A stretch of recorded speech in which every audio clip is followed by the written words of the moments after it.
Panginoon, salamat po. Maraming salamat sa mga dakilang bagay na patuloy mo pang gagawin at ipangyayari sa buhay ng bawat isa. At patuloy kaming namamangha, Panginoon,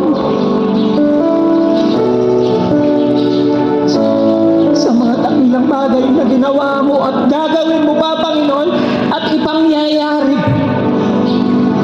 Nagtitiwala po kami sa iyo at lubos na umaasa, Panginoon, sapagkat sinabi mo sa iyong mga salita na hindi mabibigo ang sinumang nagtitiwala at umaasa sa iyo, Panginoon, at ang mga dakilang bagay ay tiyak na ipangyayari mo, Panginoon, sapagkat ikaw ay may pangako nito sa amin. Maraming salamat po.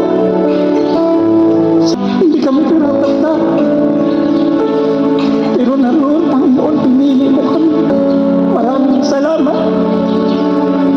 Salamat sa mga challenges na mga pinagdaanan ng bawat isa, Panginoon. Salamat.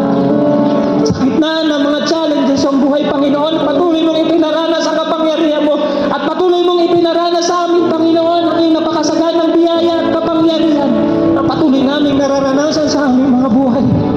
Salamat lagi, Panginoon, sa tulong. Patuloy namin na aminin na kung wala ka, wala po kaming magagawa. Maraming salamat po. At sa mga darating pang taon, Panginoon, nagtitiwala po kami sa iyo. Gaya ng pangako mo, Panginoon, sa iyong mga propet.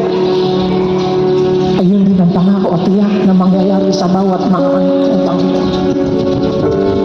Maraming salamat.